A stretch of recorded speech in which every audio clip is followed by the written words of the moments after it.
lowered our expectations for 2014 from the 2012 numbers based on them ramping up and then providing the service. Okay, yeah, I'm just wondering if 70% of this is coming from Clearwater to the aquarium. Are people getting tired of going to the aquarium? None of this is that aquarium. These numbers are just for the route that goes from the downtown Clearwater up to Tarpon Springs.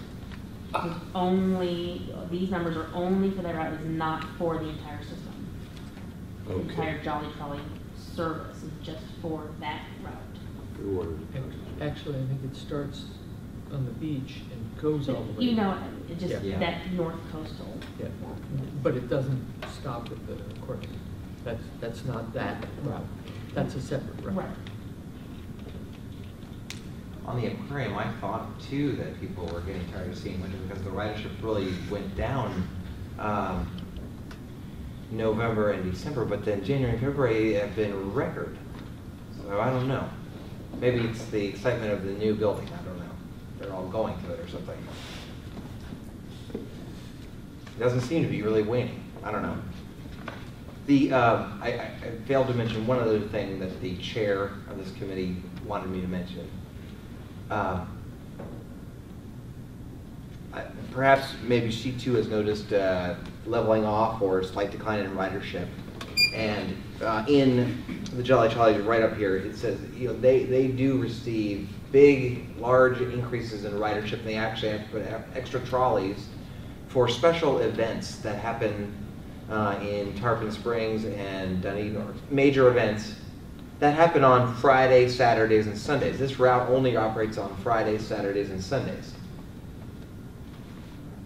Julie suggested that we could really get great ridership at relatively low cost just by running the same route for other major holidays,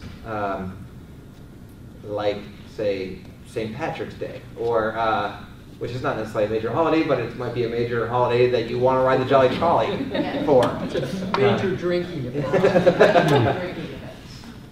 Specifically mentioned were New Year's Eve and St. Patrick's Day, but maybe 4th of July, or when Tarpon Springs or Dunedin or Ozona was having an event. Thanksgiving is supposed to be the biggest party day of the year, so maybe maybe that would be an option. But I mean, what Brad is saying is that yes, there are days that are unaccounted for here when those holidays or those special events do not fall on a Friday, Saturday, Sunday, like the 4th of July or Memorial Day is on a Monday. So of course we don't provide service on Memorial Day. That is not figured into the ultimate cost here. It's not in these numbers, but there is a number of hours already in the budget for the Jolly Trolley, both in the Clearwater service agreement and in this one, where there's a sort of contingency number of hours budgeted for peak, when they have to add an extra trolley because the ridership is so high for these events. And what the Jolly Trolley is suggesting is that we just increase that contingency fund to cover 4 or 5 extra days worth of Jolly Trolley service on the holidays, on non-Friday, Saturday, Sunday holidays. If we don't, are we proposing not to put in 50%? Or No, that we would say 50, and that the partners would all remain at their percentage? At their percentages, yes. Oh, okay. Yeah. Help me. We started out, PSTA was 50%. Then PSTA got a grant, and that grant reduced the partners. It reduced everybody. Did it reduce? It reduced PSTA also. So we got, ours were reduced 50% Right. of the grant amount, and then the split. Right, so we take the overall cost, we take an estimate of self-funded, which is the off the top, and we take any grant funds off the top, and then we do the split. Somehow I had a different understanding, so I just wanted to. Why confirm. doesn't Clearwater pay for it? Clearwater, the city of Clearwater doesn't pay anything for this. Right, It's Why? the Clearwater Downtown Development Board, that's what right. it's Is not. that because that's all we could get now? Well, That was, they're half of the other partners, as you see, that their number is, We're taking these people to their destination. Bill? I think the answer would be rather we're taking people on Clearwater Beach where we provide a whole lot of funding and support for and helping them go to Dunedin and Palm Harbor and Treasure Island. I And think Treasure the Island. opposite is true. Tar, but We're taking people to your destination. Do we know that? Whether it's more people going which way? I think it's really a 50/50. Really? Yeah. Yeah, I did have some. But I mean, It's people- about, yeah, of those destinations, they're about a quarter each. So of the, for your origin, so about a quarter of the people are coming from Tarpon Springs, quarter of them from Clearwater area, quarter of them are coming from Dunedin. See? But some of the history of it too was at the time, remember Clearwater was debating whether or not to continue to fund Jolly Trolley, so it became a good partnership to keep the funding to Jolly Trolley. So the other cities wanted to partner because they wanted to draw people from Clearwater Beach, Dunedin, Tarpon. So I Right. think they really initiated some of it. So I guess to answer Bill's question, I think it's probably a little bit of both that helped. yeah, if you put all the Clearwater money together, we're funding the biggest part of the whole Jolly Trolley service. I'm sorry, PSTA. Yeah, probably funding a We little are funding the more, biggest but part, and then but Clearwater's we're are really- second. We're really keeping it with 160, is it 160 or 180? I think it's 180, 181. For the beach piece, and then our downtown development board is looking at the part that's indicated here. Okay. This deal looks to be PSTA 50, each of the non-Clearwater ones 14.25% each, and then Clearwater half that, 7 1/8. The Clearwater DVB, 7 1/8. The other 50. And I can't speak for Clearwater Downtown Development Board. I just,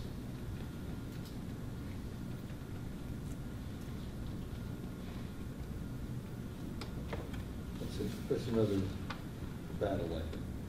It sounds like it. Yeah. Okay. I think the PSTA's perspective that the discussion amongst partners and the discussion here would be, would you continue to fund at 50%, given the finishing of the grant? Very good question. Yeah. I would certainly argue for that at the county level. Is that what you're looking for? Yes, exactly.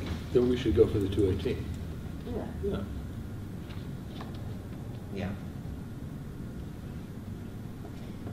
People love it, absolutely love it.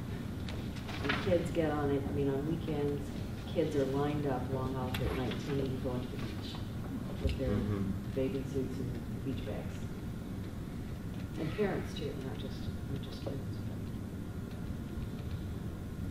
Yeah. all right, looking at the clock, this is information. Have you Information. gotten guidance, perspective from Yes. us that has been helpful to you? Or It should we has. move on to the next item? Yeah. The ACPT met at the beginning of this month and saw the presentation that you all saw at your last meeting about the alternative analysis financial plan using it as a baseline. We did agree to start with that as the baseline for the financial plan discussion moving forward with a package of improvements that would go to a referendum. There was a lot of other discussion that this board has had as well with regard to the financial planning consultant to assist with the development of a financial business plan, and this is required by the Federal Transit Administration. And Brad has talked to the board about this particular issue before. It is part of the major capital investment planning that you would do for federal participation. In the future, the committee will look at other information from other projects and look at some materials that have been created, like the Transportation Task Force recommendations, but also the community bus plan, two-bar master plan, and so on. The committee will be having a meeting next Monday, we'll schedule some other interim meetings more than the monthly meeting. So the meeting on the 18th will be about the education program, or the public engagement program that would accompany the development of that referendum package. And their regular meeting on April 8th will have more robust discussion about what is the work plan of the ACPT over the next 6 to 9 months. In terms of making sure that all of the right information gets to the committee and gets to be discussed and then gets rolled up into the plan. We'll also be talking, the DOT will be bringing their managed lanes master plan discussion to the ACPT, as well as an update on the Howard Franklin Bridge. And then at the end of April, we'll have the community bus plan initial results. So we'll start to see some of the scenarios coming out of the bus plan.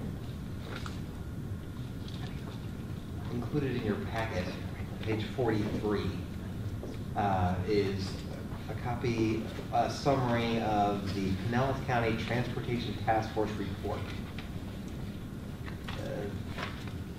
Mr. Knight, you brought up, I think, at the last committee that just met before this question of what other types of projects may or may not be funded out of this initiative. And Commissioner Seal led a task force back in 2010 that came out with some recommendations that were, and she passed this report out and some other sheets at the ACPT meeting at the beginning of the month that have led to those discussions, some of the discussions, and a lot of people have been asking me about it or talking to me about it, how that's all going to get resolved. I don't know. I don't have a total answer on that yet.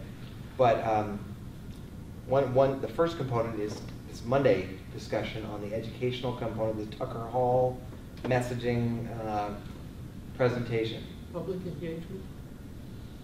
That's the description for public engagement strategy that Tucker Hall has developed. I just find that title, that term, to be more indicative of what we think they're going to be doing. What they already Public engagement rather than marketing. Yeah.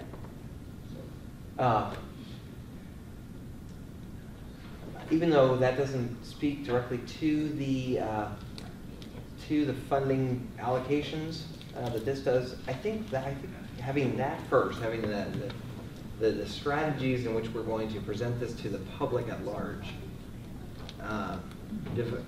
out there and approved, will help us get to a decision faster on the breakup of the components of the plan.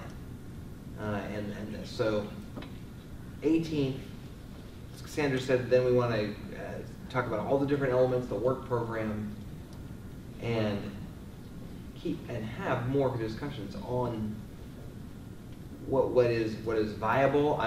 In an hour, I'm going to present the same financial plan about what the alternative analysis that was viable to the NPO, and then try to reach a conclusion based on what the public is saying, the financial capacity, etc., on what are the elements of the plan. My question is to Bill. I mean, you had sent us a memo about how the title was closing comments. And I don't, is the ACPT actually developing a timetable for getting everything done? That was your concern, I got from it. Those were the comments I made at the last PSTA meeting, and Commissioner Welch asked me if we could have a printed copy of the comments that I was reading from. Yeah. And if I send them to one, I really have to send them to everybody.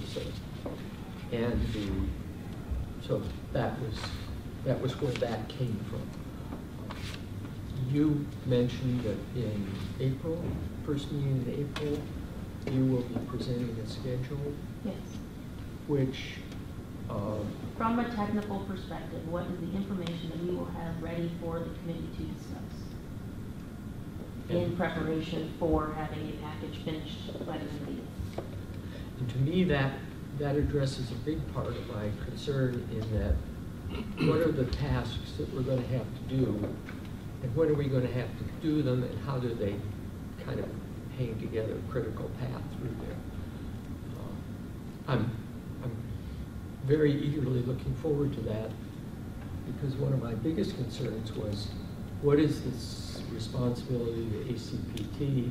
What are their outputs, deliverables, and does that tie with the deliverables that I perceive are necessary for a complete plan, so that the voters get a chance to make a decision on a full set of facts.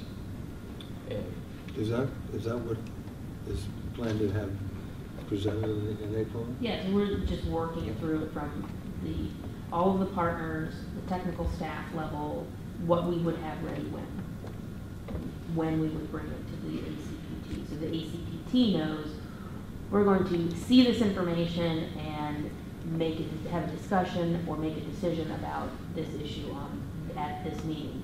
But also set the framework for any additional meetings that we might have, so we can get to our goal of the end of the year. And for instance, a key thing, we're doing the community bus plan, and it's going to come up with some financial numbers to implement this, which then we need to tack into the baseline financial plan that we've been looking at up to this point, and saying, okay, yeah, it fits in, or maybe we don't do all of it, and that's where I think the ACPT will really earn their salary, in trying to help make those decisions. And I just think it's appropriate to know what those decisions are going to have to be made and when they happen. So Tucker Hall will give them some sort of an indication of how much time they're going to need to have a package together in order to promote it to the... Tucker Hall is going to be talking about how we frame the conversation with the public.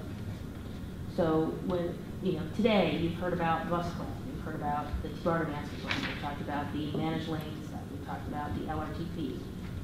They're going to talk about how do we frame it so that it all fits together, and what is the theme of our discussion, and then what are the tools that we are going to use to take that theme and talk to people about it. So how was the website, and how does that look and feel, and how will it be used, and other methods of getting out to the public. I'm just wondering, when is ACPT going to have this all ready for them to present as a package? At the end of the year. Pardon me? By the end of the year. Okay, so that's... By the end of the summer, really. Yes, I mean, there's a plan, and then in the process, we have a public engagement period where all we're doing is taking out the plan and refining it based on our conversation with the public. So it's an information piece. Here we have a draft ready for review by the public as a comprehensive piece. Then we'll have a public engagement period where we'll really have another big push for getting comments and how we're going to do that with the business community, the civic community, talking to other government leaders, and then refining it plan by the end of the year. And then what will Tucker Hall do with that? Do with what, the final? What, the final plan? Or Tucker Hall will do will anything. then They be won't. handed Okay. over So to We a, will. We will. The county, the whole plan will be done, and Is Tucker that Hall good? is designing a innovative way to make sure that the public gets a full opportunity to weigh in on this. And the public means all sectors, private sector, civic groups, government, everybody. The idea is then that this all gets, ultimately it has to be presented back to the Pinellas County Commissioners to set the referendum language and officially place it, have it on the ballot. And that's all scheduled for calendar year 2013.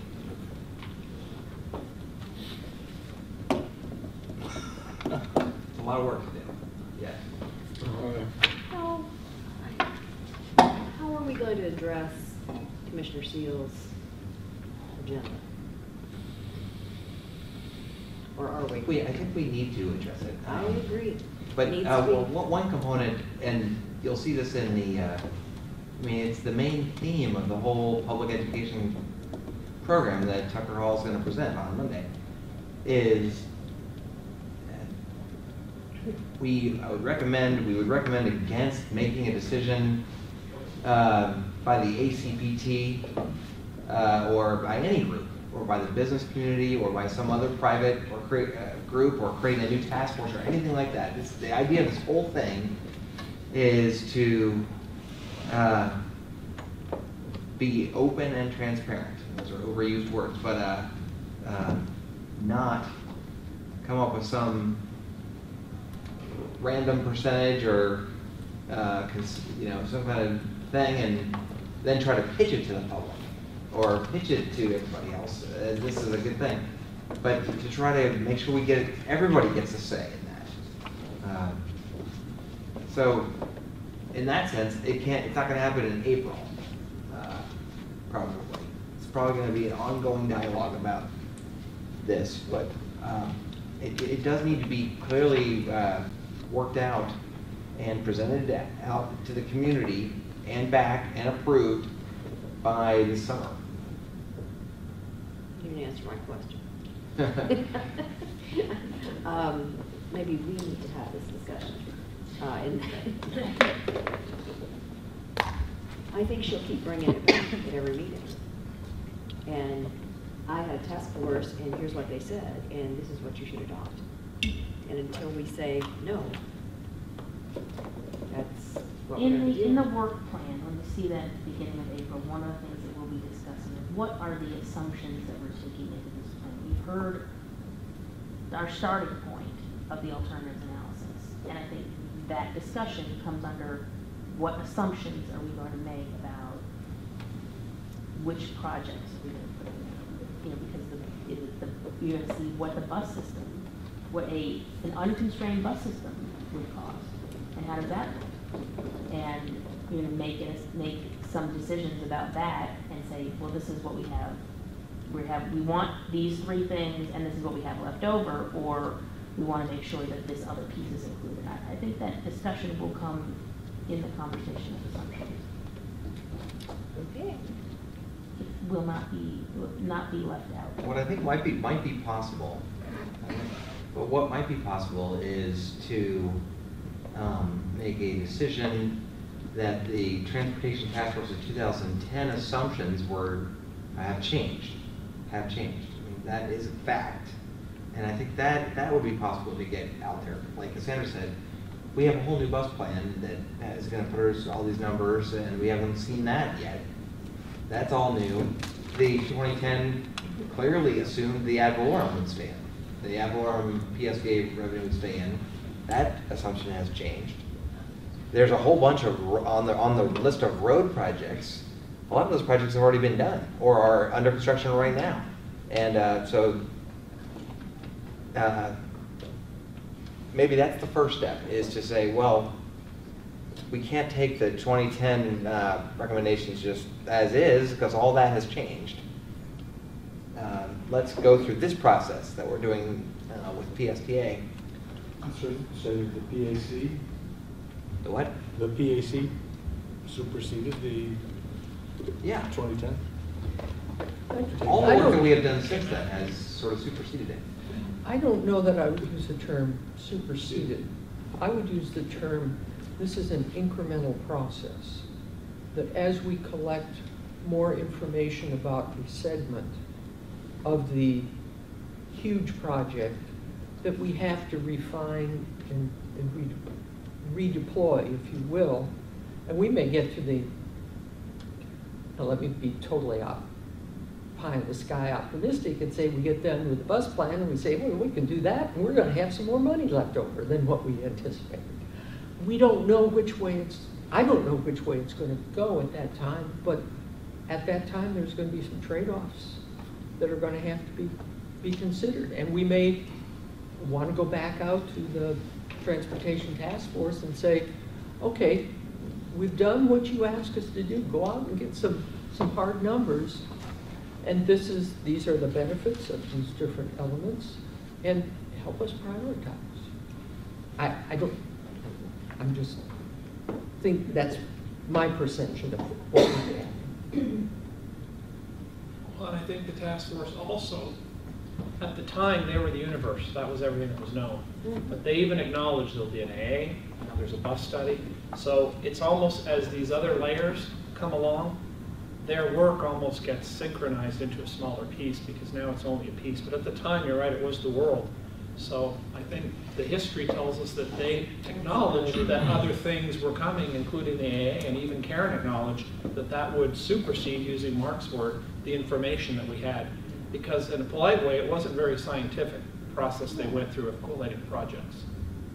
That's good. And we've since done that, so I think that will help your arguments.